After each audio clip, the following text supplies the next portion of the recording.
আজরাইল আলাইহিস সালাতু ওয়াস সালাম যেদিন আইসা জান কবজের জন্য বুকের মধ্যে থাবা দিবে, তখন যদি বলেন ভাই আজরাইল 5টা মিনিট সময় দাও, মাহফিলে যায়া একটু বয়ান শুনে আসি, সময় দিবে নাকি? তখন যদি বলেন ভাই আজরাইল সময় দাও 2টা রাকাত নামাজ পড়ে আসি, তখন যদি বলেন ভাই আজরাইল সময় দাও কোদালদর বাজার ওই মাদ্রাসার মধ্যে যাইয়া একটু আলেমদের সোহবত নিয়ে আসি, আজরাইল ভাই সময় দাও হেফজখানায় ছাত্রদের পাশে বসে একটু কোরআন শুনে আসি, তখন কিন্তু বাবা এই সময় আপনাকে দেওয়া হবে না। যেহেতু এখন আপনি হায়াতের জিন্দেগিতে জীবিত অবস্থায় হায়াতের জিন্দেগিতে আপনি একটা নেক করলেন, এটাই আপনার লাভ। হায়াতের জিন্দেগিতে একবার সুবহানাল্লাহ বলবেন, আপনার নিজের লাভ। আলহামদুলিল্লাহ পড়বেন, আপনার নিজের লাভ। আল্লাহু আকবার বলবেন, আপনার নিজের লাভ। এই লাভটা আর কেউ নিবে না, নিবে শুধু কবরে থাইকা আপনার মা এবং বাবা। বুঝা গেল আমাদেরও লাভ এবং আমাদের বাপ মারও লাভ যারা কবরে শুয়ে আছে। এই জন্য ভাই হায়াতের জিন্দেগির সময়ের দাম অনেক বেশি। কত সময় আমরা টিভি দেখা, সিনেমা দেখা, খেলা দেখা নষ্ট করতেছি, কিন্তু ভাই একটা সময় আসবে যেই সময় আমরা শুধু আফসোস করব আর বলবো আল্লাহ কেন সময়গুলা নষ্ট করলাম। হায়াতের এক মুহূর্ত পরিমাণ সময়ের কত দাম বোঝানোর জন্য একটা উদাহরণ আপনাদেরকে দেই। কিতাবের মধ্যে আসছে আল্লাহ পাকের একজন ওলি, কাশফুল কুবুরওয়ালা, অন্তরের চোখওয়ালা একজন বুজুর্গ। সাধারণ কোনো বুজুর্গ নয়, সাধারণ কোনো ব্যক্তিত্ব নয়, এমন বুজুর্গ যারা চোখের গুনাহ ছাড়তে ছাড়তে এই চোখের আড়ালে একটা অন্তরের চোখ খুলে ফেলছে, যারা কানের গুনাহ ছাড়তে ছাড়তে এই কানের আড়ালে আরেকটা কান খুলে ফেলছে। এমন আধ্যাত্মিক একজন বুজুর্গ একটা কবরের পাশ দিয়ে যাইতেছেন। আল্লাহর ওলি এমন একজন বুজুর্গ, কবরের পাশ দিয়ে যখন আল্লাহর ওলিরা যায়, ভালো মানুষ যখন যায়, কবরের কথা স্মরণ হয়। কবর দেখলে পরে তাদের দিলটা নরম হয়ে যায়। আর ফাসিক ফুজ্জার যারা, কবর দেখলে তাদের দিল নরম হয় না। আল্লাহ পাকের খাস একজন বুজুর্গ একটা কবরের পাশ দিয়ে যাইতেছেন। আল্লাহর ওলি কবর জিয়ারত করার জন্য যখন কবরের পাশে দাঁড়াইছে, আল্লাহর ওলি আসসালামু আলাইকুম ইয়া আহলাল কুবুর বলে দাঁড়াইছে। আল্লাহর চোখটা বন্ধ করেছি, অন্তরের কান দিয়ে শুনতেছে, কবরের ভিতরে থেকে কোরআন তেলাওয়াতের আওয়াজ শোনা যায়। কি শোনা যায় বলেন? কবরের ভিতর থেকে কি শোনা যায়? কোরআন তেলাওয়াতের আওয়াজ শোনা যায়। আল্লাহর ওলি অবাক হয়ে গেছে, মুরাকাবার হালতে চলে গেছে। অন্তরের চোখটা খুলে দিছে। এটা কিন্তু বাবা চামড়ার চোখ না, এটা কিন্তু বাবা চামড়ার কান না, এটা হলো আল্লাহর পক্ষ থেকে দেওয়া একটা কান। এটা হলো আল্লাহর পক্ষ থেকে একটা দেওয়া একটা চোখ, যেই চোখ আল্লাহ তাআলার খাস বান্দাদেরকে দেয়। যেই বান্দারা আছে বিদায় এখনো পর্যন্ত আল্লাহ তাআলা আসমান টিকায় রাখছে, যেই বান্দারা আছে বিদায় এখনো পর্যন্ত আল্লাহ তাআলা জমিন টিকায় রাখছে। নতুবা যেই পাপ, জুলুম, অত্যাচার, নির্যাতন আমরা করতেছি, আল্লাহ পাকের ওই খাস বান্দারা না থাকলে কবে আল্লাহ দুনিয়া ধ্বংস করে দিত। এমন একজন বুজুর্গ কবরের পাশে দাঁড়াইয়ে যখন অন্তরের কোরআন তেলাওয়াতের আওয়াজ শুনছে, আল্লাহর ওলি মুরাকাবার হালতে চোখ দিয়ে দেখতেছে কবরের ভিতরে ছোট্ট একটা 7-8 বছরের বাচ্চা বৈশা বৈশা আল্লাহর কোরআন তেলাওয়াত করে। আল্লাহর ওলি অবাক হয়ে গেছে, অবাক হয়ে আল্লাহর ওলি মুরাকাবার হালতে বাচ্চার সাথে কথা কয়, বলতেছে বাবা তুমি কি মানুষ নাকি জিন, তুমি কি জীবিত নাকি মৃত, আমাকে খুলে বলো। এখন আল্লাহর ওলির সাথে ওই বাচ্চার কথা হইতেছে দুনিয়ার জগতে নয়, মুরাকাবার জগতে, আধ্যাত্মিক একটা জগৎ। বাচ্চা আল্লাহর ওলিকে বলতেছে, ওগো আল্লাহর ওলি আমি মারা গেছি অনেক দিন হয়েছে, আমি মানুষ, আমি একটা মাদ্রাসার তালিবুল ইলম। ওগো আল্লাহর ওলি মারা যাওয়ার পর থেকে এ পর্যন্ত কবরে থাইকা হাজার হাজার বার আল্লাহর কোরআনের খতম দিছি। আল্লাহর ওলি বলতেছে বাবা দুনিয়ার জমিনে কি এমন আমল করছো যে আমলের কারণে তুমি কবরে শেষ হয়ে আল্লাহর কোরআন তেলাওয়াত করো, আমাকে ওই আমলটার কথা একটু বলে দাও। খেয়াল করে শুনবেন নাইলে আগামাতা কিছু বুঝবেন না। কি এমন আমল করছো বাবা, আমাকে ওই আমলটার কথা বলে দাও। বাচ্চাটা বলতেছেন আল্লাহর ওলি গো আমার বয়স যখন 7-8 বছর বয়স তখন আমি মারা গেছি।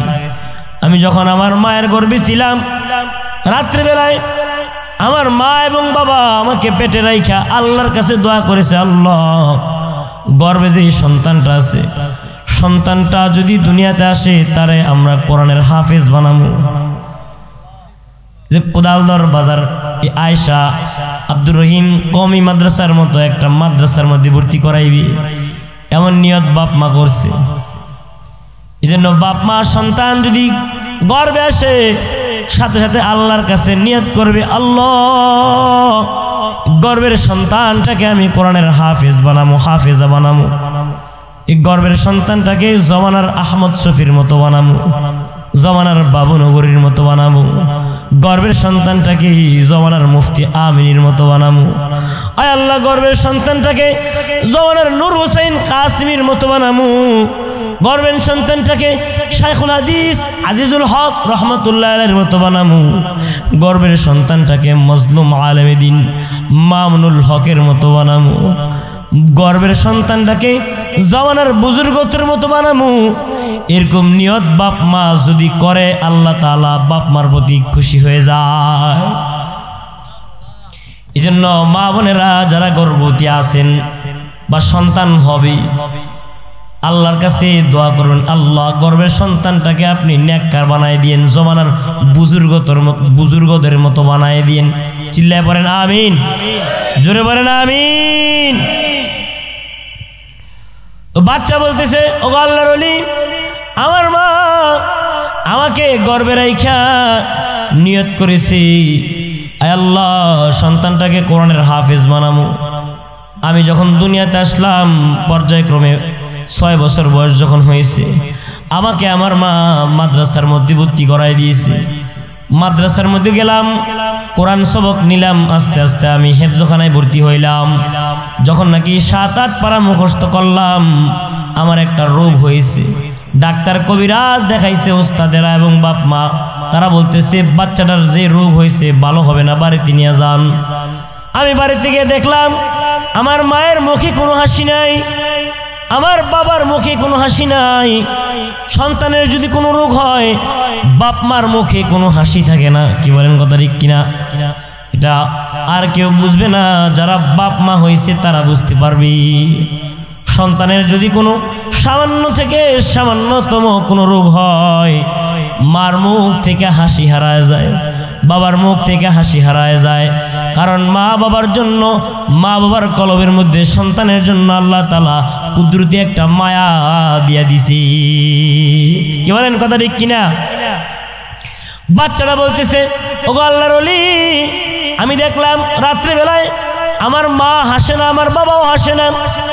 আমি ঘরের আরেক পাশ থেকে শুনতেছি আমার বাবা আমার মার সাথে কথা বলতেছে, ও বিবি সন্তানটার জন্য এত চিকিৎসা করাইতেছি, এত ডাক্তার কবিরাজ দেখাইতেছি, ভালো হচ্ছে না। আজকে এক ডাক্তার বলছে আপনার সন্তান ভালো হবে না, বড় একটা রোগ হয়েছে, মনে হয় সন্তানটা মারা যাবে। এ কথা বলার পরে মা হাউমাউ করে কাঁদতেছে, বাবাও হাউমাউ করে কাঁদতেছে। ওগো আল্লাহর ওলি সকালবেলায় আমি আমার মাকে বললাম, মা আপনারা যা বলছেন রাত্রেবেলায় সব আমি শুনছি, ও মা আপনি যদি দোয়া করেন আল্লাহ কিন্তু দোয়া ফেরত দিবে না। মা গো মা আমি তো হেফজখানায় ভর্তি হয়েছি, আপনি নিয়ত করছেন হাফেজ বানাইবেন, আমি মাত্র 7-8 পারা মুখস্থ করেছি গো মা, এখন যদি আমি মরে যাই তাইলে হাফেজ হইতে পারবো না। মা আপনি একটু আমার জন্য দোয়া করেন। ও গো মা আপনি দোয়া করেন আল্লাহ যাতে আমি যদি এখন মারা যাই কবরে আল্লাহ যাতে আমাকে কোরআনের হাফেজ বানায় দেয়, কবরে যাইতে আমি বৈশা বৈশা আল্লাহর কোরআন তেলাওয়াত করতে পারি। মার দোয়া সন্তানের জন্য কবুল হয় কিনা? জোরে বলেন কবুল হয় কিনা? বন্দুকের গুলি মিস হয়, সন্তানের জন্য মার দোয়াও মিস হয় না, বদদোয়াও মিস হয় না। এই জন্য মার দোয়া নিবেন, বদদোয়া নিয়েন না। কখনোই মায়ের কলবে বাবার কলবে আঘাত দিয়েন না, ইনশাআল্লাহ বলেন। যার মা আছে সে মাকে কদর করবেন, মার সাথে সুন্দর আচরণ করবেন। রসুল কয় একবার তাকাইবি একটা কবুলে হজের সওয়াব। সুবহানাল্লাহ বাড়িতে গিয়ে বললেন, সাহাবী কয় ইয়া রাসূলুল্লাহ যদি 2 বার তাকাই? রসুল বলেন 2টা কবুলে হজের সওয়াব। ইয়া রাসূলুল্লাহ যদি 100 বার তাকাই? রসুল কয় 100টা কবুলে হজের সওয়াব। এই কাবা ঘর যাদের ঘরে আছে তাদের ঘরটা জান্নাতের বাগান, আর যার ঘরে মা নাই তার ঘরে সব থাইকেও যেন কিছু নাই। কি বলেন কথা ঠিক কিনা? মায়ের চাইতে আপন দুনিয়ার জমিনে আর কেউ নাই। যাই হোক আমার বিষয় ওই দিকে না, বোঝানোর জন্য একটা উদাহরণ টানতেছি। আল্লাহর ওলি বলতেছেন ও বাবা বলো পরে কি হয়েছে? বাচ্চাটা বলতেছে ও আল্লাহর ওলি আমার মা চোখের পানি ফালাইয়া আল্লাহর কাছে দোয়া করেছে, আল্লাহ আমার মানিক আমার কলিজা সেরা ধন, নারী সেরা ধন যদি তুমি নিয়েই যাও, মাদ্রাসায় ভর্তি করাইছি মালিক হাফেজ বানানোর জন্য, আয় আল্লাহ আপনি যদি নিয়ে যান তাইলে আপনি তাকে কোরআনের হাফেজ বানাই দিয়েন কবরে, সে যাতে কবরে বৈশা বৈশা আল্লাহর কোরআন পড়তে পারে, আপনি সেই তৌফিক দিয়েন। মা দোয়া করেছে, সন্তানটা সেদিনই মারা গেছে। বলতেছে আল্লাহর ওলি গো ওই দিন মারা যাওয়ার পর থেকে এই পর্যন্ত আমি কত হাজার বার কোরআন খতম দিছি আমি নিজেও জানি না। এই কথা শুনিয়া আল্লাহর ওলি জোরে আওয়াজ করে সুবহানাল্লাহ পড়ছে। আল্লাহর ওলি কি পড়ছে? জোরে কি পড়ছে? সুবহানাল্লাহ পয়রা আল্লাহর ওলি বলতেছে আচ্ছা ঠিক আছে বাবা আমি আসি। চলে যাচ্ছে বাচ্চাটার থেকে বিদায় নিয়া, তখন বাচ্চাটা বলতেছে আল্লাহর ওলি একটু দাঁড়ান, আপনি কি পড়ছেন? সুবহানাল্লাহ পড়ছি। সুবহানাল্লাহর সওয়াবটা আমারে দিয়ে যান, আর আমার কবরে বৈশা বৈশা হাজার হাজার বারের কোরআন খতমের সওয়াব আপনি নিয়ে যান। আল্লাহর ওলি তো আবার সুবহানাল্লাহ পড়ছে। আপনারা সবাই সুবহানাল্লাহ বললেন না, গুনাহ হইব। আর আসতে বলেন সুবহানাল্লাহ। সুবহানাল্লাহ বললে কি গুনাহ হয়? কত সওয়াব হয় জানেন? সুবহানাল্লাহ কত ফজিলত। আল্লাহ রাসূল বলেন একবার যদি আমার কোন উম্মত সুবহানাল্লাহ পড়ে, একবার সুবহানাল্লাহ বলার কারণে জান্নাতের মধ্যে আল্লাহ তাআলা এমন একটা ফলের গাছ লাগায় দেয়, একটা দ্রুতগামী তেজস্বী ঘোড়া 500 বছর দৌড়াইয়া ওই গাছের ছায়া অতিক্রম করতে পারে না। শুধু তাই নয়, আল্লাহর নবী বলেন সুবহানাল্লাহ বললে, আলহামদুলিল্লাহ বললে, আল্লাহু আকবার বললে আল্লাহ তাআলা আসমান জমিনের মধ্যবর্তী ফাঁকা জায়গা নেক দিয়ে ভরে দেয়। সুবহানাল্লাহ মানে আল্লাহ পাক, আল্লাহ পবিত্র। আল্লাহ তাআলার কোনো বান্দা বান্দি যখন আল্লাহকে পাক বলে, আল্লাহ তাআলা ফেরেশতাদেরকে ডাক দিয়ে বলে ফেরেশতারা রে আমার বান্দা বান্দি কি কইলো? ফেরেশতারা বলবে কোদাল দরবাজার মাদ্রাসায় বৈশা আল্লাহ তাআলা কয় আপনি নাকি পবিত্র। আল্লাহ তাআলা তখন কয় তারা তো আমাকে পাক বললো আমি পাক, না বললো আমি পাক, তারা পবিত্র বললো আমি পবিত্র, না বললো কি মহাপবিত্র। তারা যেহেতু আমি আল্লাহকে পবিত্র বলেছে সাক্ষী থাক, আমি আল্লাহ তাদেরকে দুনিয়াতেও পবিত্র বানাই দিলাম, আখিরাতেও পবিত্র বানাই দিলাম। তো আল্লাহর ওলি সুবহানাল্লাহ পড়ছে। বাচ্চা বলতেছে হাজার বারের কোরআন খতমের সওয়াব নিয়ে একবার সুবহানাল্লাহর সওয়াব দিয়ে যান। আল্লাহর ওলি বলতেছে কেন বাবা হাজার হাজার বারের কোরআন খতমের সওয়াবটা দিয়া কেন তুমি সুবহানাল্লাহর সওয়াব নিতে চাও? বলতেছে আল্লাহর ওলি এখনো আপনি জীবিত। আপনি কি বলেন? আপনি কি এখনো জীবিত? আর আমি মৃত। আর আমি মৌতের জিন্দেগিতে কবরের জগতে 1000 কোটি বার কোরআন খতম পইরা যেই সব হয় না, আপনি সুবহানাল্লাহ দুনিয়ায় থাইকা বললে যেই সব হয়। এই জন্য বলছি আপনার সুবহানাল্লাহর সবটা আমারে দিয়া আমার 1000 বারের কোরআন খতমের সবটা আপনি নিয়ে যান। সুবহান। তাহলে সুবহানাল্লাহ বললে কত সব দেখছেন? কত সময় আমরা অপচয় করতেছি দোকানে বৈশা চা খাইতে খাইতে আলাপ মারতে মারতে আড্ডা মারতে মারতে কত সুবহানাল্লাহ সব নষ্ট করতেছি। এই জন্য ভাই চলতে ফিরতে হাঁটতে আমরা জবানের মধ্যে রাখবো সুবহানাল্লাহ, আলহামদুলিল্লাহ, আল্লাহু আকবার। মা বোনেরা যারা শুনতেছেন, রান্না বসাইছেন, মা বোনদের একটা বদ অভ্যাস, রান্না বসাইয়া আরেক বাড়ির ননদ, আরেক বাড়ির জাল, আরেক বাড়ির বোন, আত্মীয় স্বজন নিয়ে গীবত শুরু করে। বউ বলে শাশুড়ির বদনাম, শাশুড়ি বলে বউর বদনাম। আছে কিনা? রাবেয়া বস্রির নাম শুনছেন না আপনারা? রাবেয়া বস্রির কাছে একজন মহিলা আসছে, আইসা বই বুবু তোমার রান্না এত স্বাদ হয় কেমনে? তোমার ঘরে দিয়ে কোনো ঝগড়া নাই, তোমার ঘরে দিয়ে কোনো মারামারি নাই, আমার স্বামী প্রতিদিন আইসা আমার লাঠি দিয়ে পিটায়, তোমার রান্নার রেসিপিটা আমাকে একটু বলে দাও, কিভাবে রান্না করো যার কারণে তোমার রান্না এত স্বাদ হয়? রেসিপি শোনেন মা বোনেরা। রাবেয়া বস্রি বলতেছেন, বোন রান্না বসাইয়া কোনোদিন আমি গীবত করি না, চুলায় আগুন দিয়া বিসমিল্লাহির রহমানির রহিম বলে রান্নাটা আরম্ভ করি, যতক্ষণ পাক শাক করি নাড়াচাড়া দিই আমার জবানে থাকে সুবহানাল্লাহ, আলহামদুলিল্লাহ, আল্লাহু আকবার, লা ইলাহা ইল্লাল্লাহ, লা ইলাহা ইল্লাল্লাহ, লা ইলাহা ইল্লাল্লাহ। এটাই হলো আমার রান্নার রেসিপি। আমি আমার মালিকের গুণগান গাই, আমার মালিক আমার রান্নার মধ্যে গুণ দিয়ে দেয় সুবহানাল্লাহ। এই জন্য ভাইরা যারা ব্যবসা বাণিজ্য করেন, দোকান পাটে যারা গাড়ি চালান, আপনি গাড়ি চালাইতেছেন, কখন কোন বিপদ আসছে, অ্যাক্সিডেন্ট হয় বলা যায় না। কি বলেন কথা ঠিক কিনা? আপনার জবানে যদি সুবহানাল্লাহ থাকে, জবানে যদি লা ইলাহা ইল্লাল্লাহ থাকে, আপনার মৌতটা এমন অবস্থায় হইল আপনি আপনার রবের গুণগান গাইতেছেন। আপনার দোকানে বৈশা কাস্টমার আসে না, আপনি বসে বসে লা হাওলা ওয়ালা কুওয়াতা ইল্লা বিল্লাহ পড়েন, লা হাওলা ওয়ালা কুওয়াতা ইল্লা বিল্লাহ বলেন।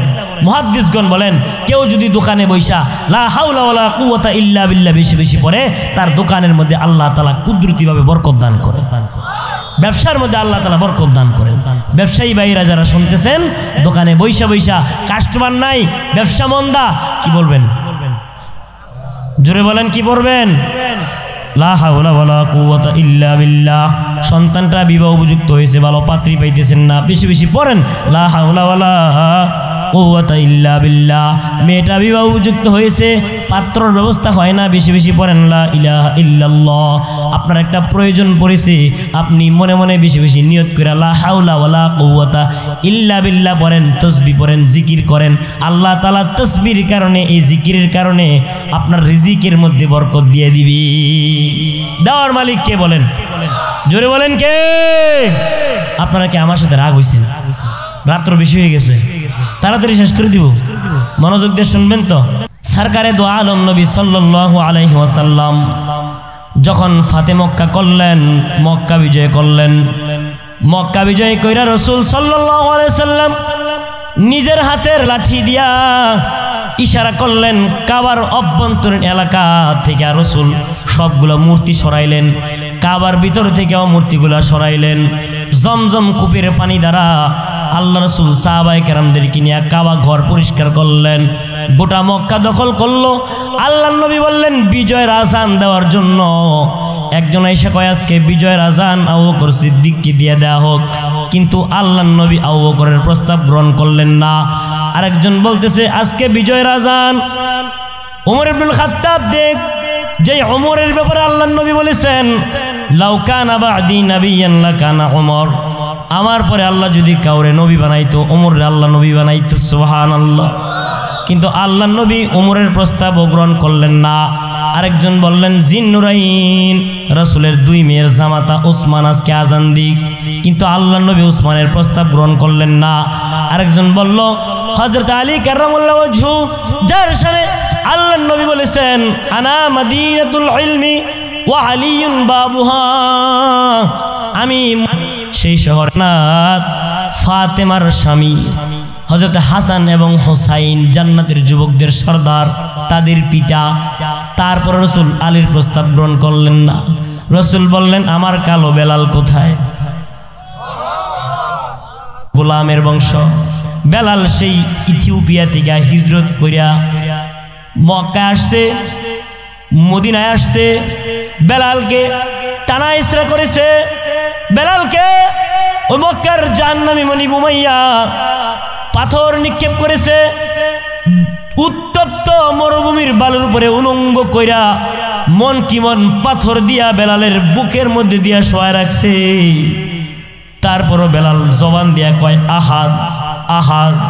সিদ্দিক একবার রাস্তা দিয়া যাইতেছে, বেলালের এই কষ্ট দেইখা আবু বকর সিদ্দিক টাকা দিয়া কিনা আজাদ কইরা রাসূলের দরবারে নিয়ে গেছে। যা কই ইয়া রাসূলুল্লাহ, এই যে নেন একটা আশিক রাসূল নিয়ে আসছি, নেন এই আশিক রাসূলটাকে নিয়ে আসছে আজাদ কইরা। আল্লাহর নবী এমন সম্মান দিয়েছে, কালো বেলালটাকে নবী মসজিদে নববীর মুয়াজ্জিন বানাই দিছি।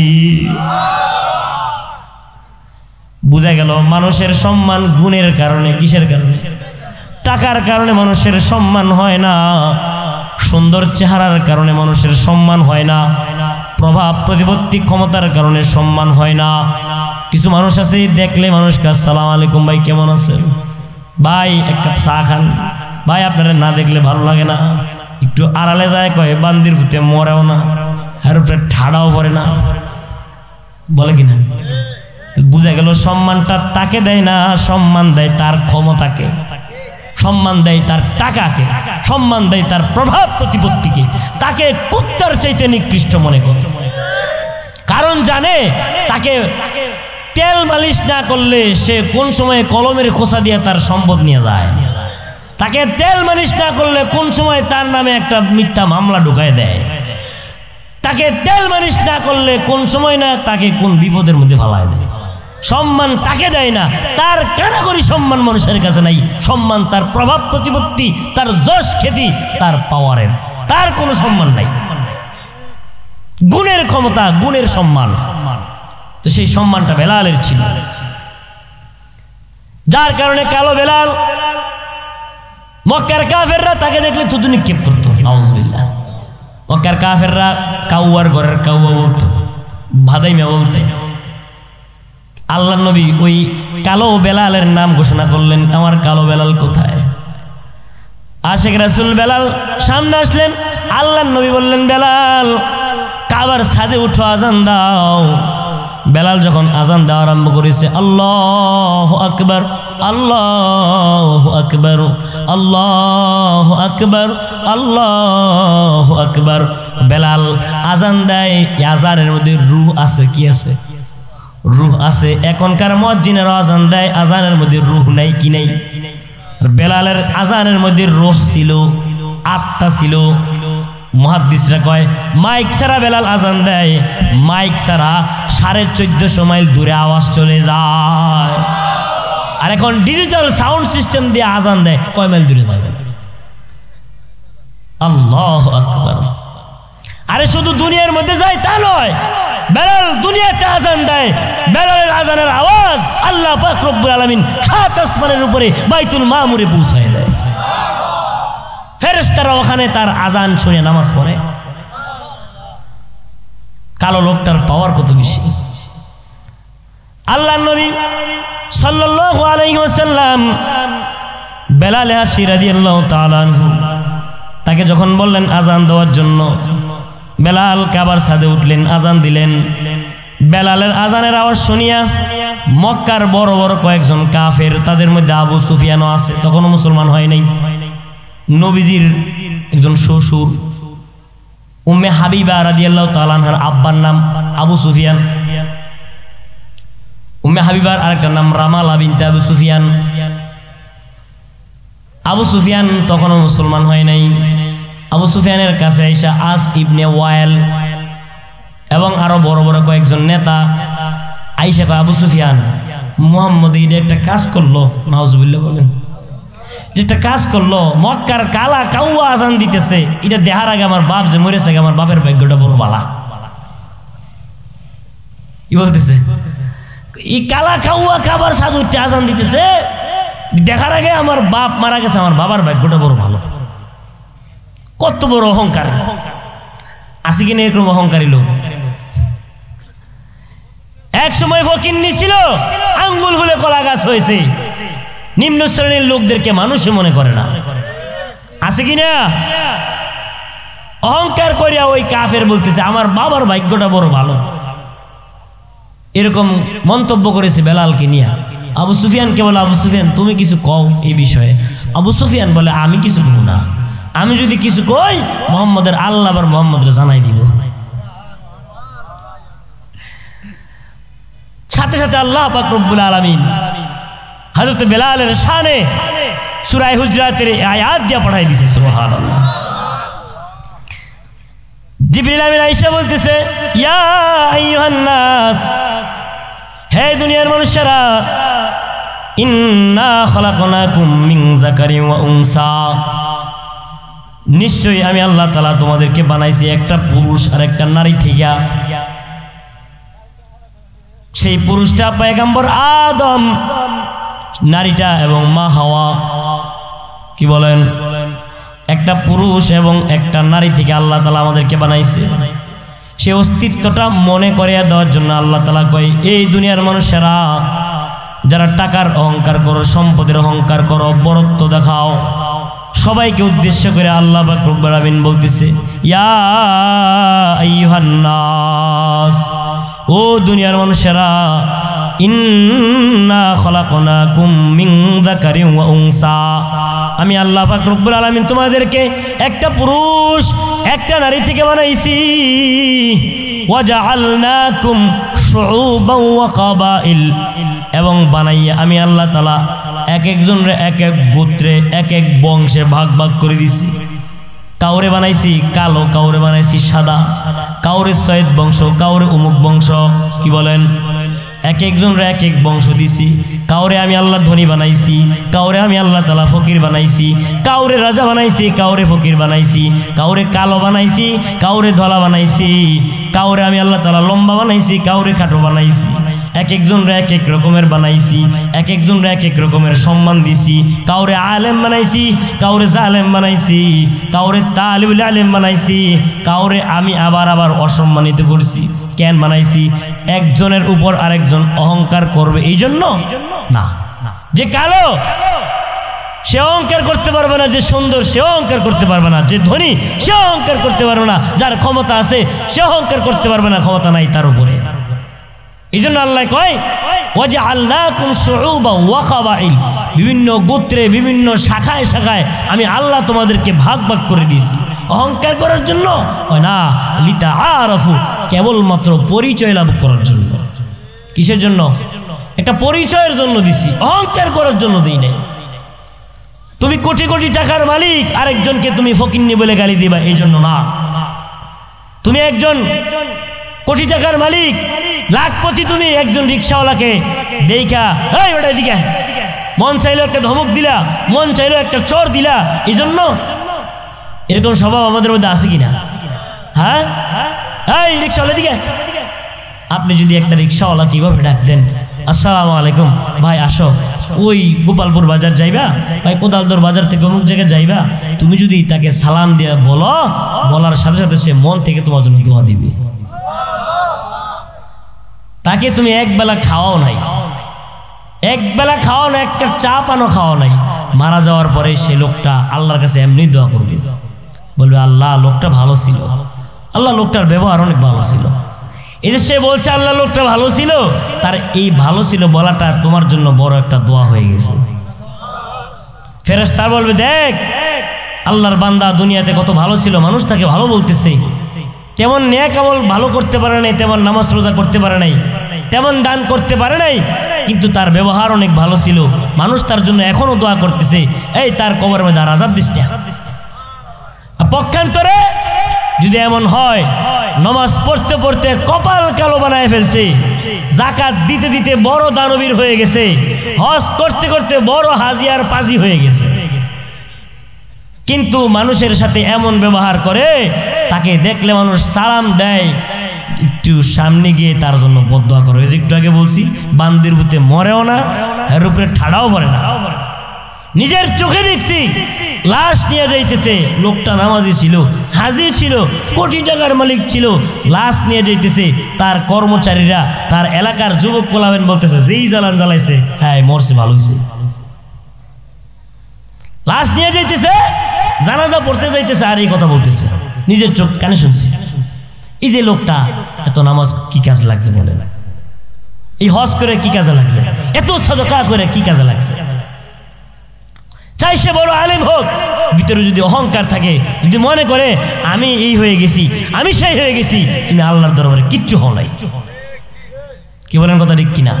কিছু মানুষ আছে দেখবেন মুডে থাকে, কিসে থাকে? মুডে। সালাম দিলে সালাম লওয়ানোর সময় নাই। এই মেয়ে, তুমি কি রসুলের চাইতে বড় মুড হলা হয়ে গেছো? রসুলের চাইতে বড় কেউ হয়ে গেছো?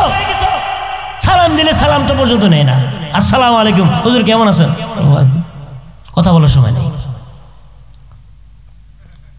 পয়সা আছে, সালাম সে দিবে না, মানুষের থেকে সালাম পাওয়ার আশা করে, আছে কিনা? আমি কেন সালাম দিব, আমারে বেটা সালাম দিব। রসুলের হাদিসের দিকে তাকান, আল্লাহ রসুল বলেন, আল বাদিউ বিস সালামি বারিউম মিনাল কিবরি, সুবহানাল্লাহ বলেন। আগে সালাম দেনেওয়ালা অহংকার থেকে মুক্ত। রাসূলের খাদেম হযরত আনাস বলেন, 10 বছর আল্লাহ রসুলের খেদমত করছি। কয় বছর? 10 বছরের ভিতরে একটা দিন আল্লাহর নবীকে আমি আনাস আগে সালাম দিতে পারি নাই। সিদ্দিক আকবর বলেন, দরজার আড়ালে লুকাইয়া থাকতাম রসুলকে সালাম দেওয়ার জন্য, তারপরও কেমনে জানি রসুল আগে সালাম দিয়ে দিত। তাহলে তুমি আর আমি কি রসুলের চাইতে বড় হয়ে গেছি? সলিমুল্লাহ কালিমুল্লাহ। এই জন্য সবসময় মানুষকে আগে সালাম দিবেন, মনে থাকবো তো। বেলাল হাবশী রাদিয়াল্লাহু তাআলা আনহু কিনিয়া এরকম কটু মন্তব্য যখন করেছে, আল্লাহ পাক রব্বুল আলামিন ডাক দিয়ে বলতেছে, শোনো, ইন্না খলাকনাকুম মিন যাকারিন ওয়া উনসা, আমি আল্লাহ তাআলা একটা পুরুষ এবং একটা নারী থেকে তোমাদেরকে বানাইছি। ওয়া জাআলনাকুম শুউবান ওয়া কাবাইল, এবং তোমাদেরকে বিভিন্ন গোত্রী, বিভিন্ন বংশে ভাগ ভাগ করে দিয়েছি। লিতাআরফু, পরিচয় লাভ করার জন্য, অহংকার করার জন্য দেই নাই। শুনে রাখো, ইন্না আকরামাকুম ইনদাল্লাহি আতকাকুম, আমি আল্লাহর কাছে তার সম্মান সবচেয়ে বেশি যার দিলের ভিতরে আমি আল্লাহর ভয় বেশি। একটা মানুষের ভিতরে আল্লাহর ভয় নাই, নবীর মোহাব্বত নাই, ওই মানুষটার দাম আল্লাহর কাছে নাই। বেলালের দিলের ভিতরে আল্লাহর ভয় এবং নবীর ভয় বেশি ছিল না কম ছিল? এত বেশি ছিল আল্লাহর ভয় এবং নবীর মোহাব্বত। সরকারে দো আলম নবী সাল্লাল্লাহু আলাইহি ওয়াসাল্লাম ইন্তেকালের পরে বেলাল গাঠুরিটা মাথায় নিয়া মদিনা সাইরে চলে যায়। সাহাবায়ে কেরাম বলে, বেলাল কই যান? বেলাল কয়, যে মদিনায় আজানের পরে মুহাম্মদুর রাসূলুল্লাহ ইমামতি করবে না, ওই মদিনায় বেলাল আর কোনোদিন আজান দিবে না। বেলাল গাঠুরিটা মাথায় নিয়া মদিনা সাইরা দূর দেশে চলে গেছে। অনেক দিন পরে বেলাল স্বপ্নে দেখতেছে মদিনার নবী সরকারে দো আলম সাল্লাল্লাহু আলাইহি ওয়াসাল্লাম বেলালের ঘরের মধ্যে দাঁড়ায় রইছে। বেলাল ঘুমের ঘরেই আল্লাহ রসুলকে বলে, ইয়া রাসূলুল্লাহ, ইন্তেকালের পর থেকে পর্যন্ত একবারও তো সাক্ষাৎ দেন নাই। বেলালকে আল্লাহ রসুল বলতেছে, বেলাল, বহুদিন হয় মদিনা সাইরা তুমি চলে আসছো, একটা বারের জন্য তুমিও তো মদিনা যাও নাই। বেলাল, মদিনা সাইরা কেন চলে আসছো? বেলাল বলে, ইয়া রাসূলুল্লাহ, যে মদিনায় আপনি ইমামতি করবেন না, ওই মদিনায় আমি বেলাল কেমনে থাকি? এই স্বপ্ন দেখার পরে বেলালের ঘুম ভেঙে গেছে। বেলাল ঘুমের ঘরে বিবিকে বলতেছে, গাটুরিটা গুল করে দাও। বিবি বলেন কই যাবেন? আমার সরকারে দো আলম নবী সাল্লাল্লাহু আলাইহি ওয়াসাল্লামের রওজা জিয়ারতের জন্য মদিনায় যাবেন। বেলাল গভীর রজনীতেই রওনা দিয়ে মদিনায় চলে আসছে। মদিনায় আসার পরে সাহাবায়ে কেরাম বেলালকে দেখে চোখের পানি ফেলাইতেছে আর বলতেছে আশিক রাসূল বেলাল আসছে। ওই যে আশিক রাসূল বেলাল আসছে, বাচ্চারা আনন্দে লাফায়ে উঠছে। মার কাছে গিয়ে বলতেছে, মা নবীর যুগের মুয়াজ্জিন বেলাল আসছে। ও মা, বেলাল মনে হয় আজান দিবি, মনে হয় নবী আইসা নামাজ পড়াবে। সবাই তো বেলালকে দেখা আনন্দে উৎফুল্ল, কিন্তু বেলালের মনে কোনো শান্তি নাই। বেলাল মদিনায় ঢুইকা চোখের পানি ফালায় আর কান্দে।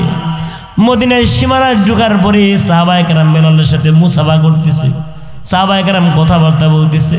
বেলাল শুধু চোখের পানি ফেলায় আর রওজার দিকে অবাক দৃষ্টিতে তাকাই থাকি। একজন আইসা বলতেছে, বেলাল আজানের সময় হয়েছে, আপনি যদি একটু আজান দিতেন। বেলাল আপনি যদি একটু আজান দিতেন গোটা মদিনা ঠান্ডা হয়ে যাইত। বেলাল কয়, বাইরে ভাই মাফ করেন, আজান আমি বেলাল আর কোনোদিন দিমু না। সাহাবায়ে কেরাম পরামর্শ করলো, হাসান এবং হুসাইনের কাছে গিয়ে কয়, আপনারা নবীর নাতি, আপনারা অনুরোধ করলে বেলাল ফলাইতে পারবে না। বেলালকে যাইয়া অনুরোধ করলো বেলাল। হাসান হুসাইন গিয়ে কয়, বেলাল আপনি আজান দেন। বেলাল বলতেছি, আপনাদের অনুরোধ তো ফলাইতে পারবো না। বেলাল মদিনার মেনারায় ওইটা আজান দেওয়া আরম্ভ করছে। ওঠো বেলাল মিনারাতে, সময় বয়ে যায়, আজান দাও গো মধুর সুরে, শুনবার মনে চায়। বেলাল বলে, আজান দিলে কলিজায় মোর আগুন জ্বলে। বেলাল বলে, আজান দিলে কলিজায় মোর আগুন জ্বলে। আমার আজান কে শুনিবে, নবী নাই রে মদিনায়,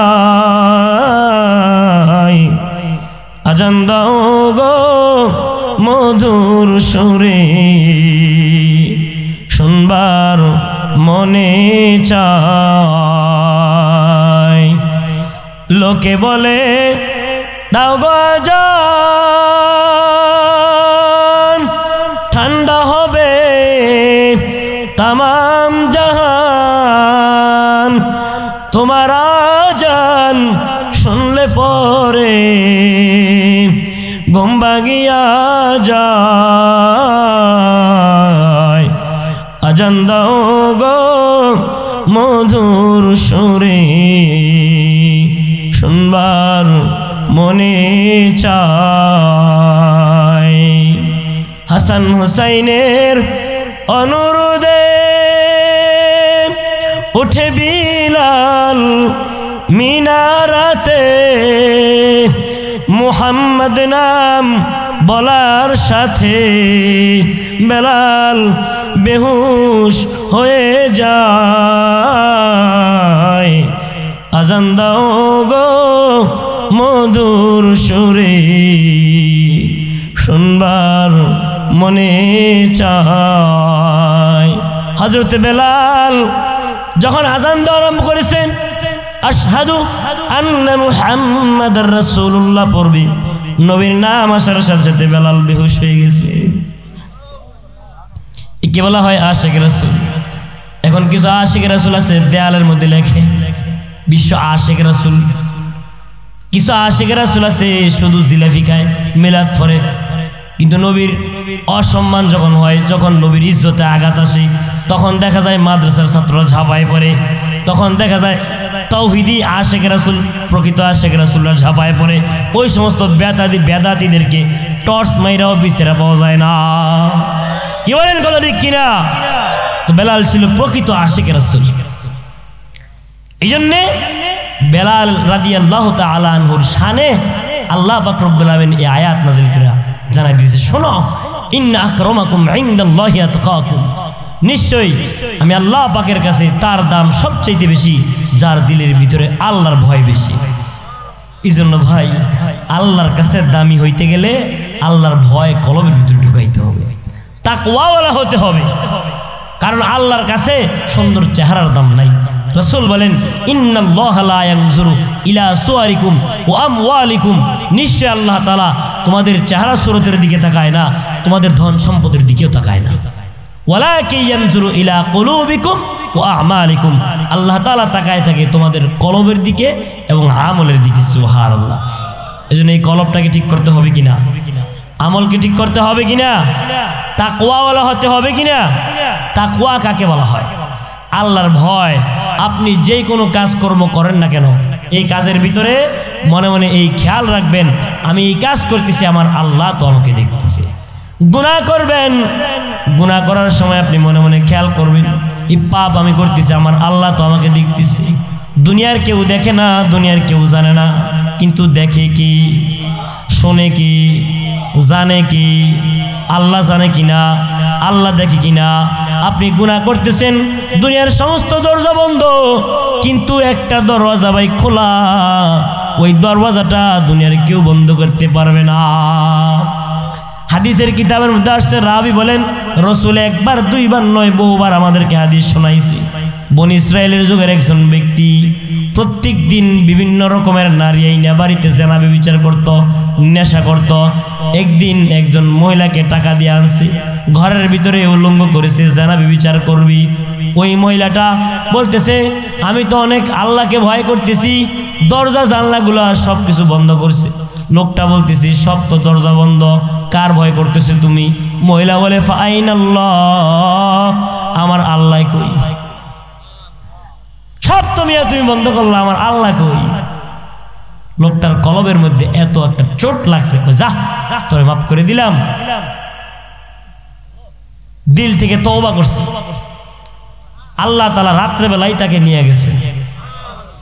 সকাল বেলায় তার এলাকার লোকেরা যখন শুনছে সে মারা গেছে, কেউ তাকে দেখতেও আসে না, তার কাছেও আসে না, লাশ দেখতে আসে না, সবাই জানে সে খারাপ।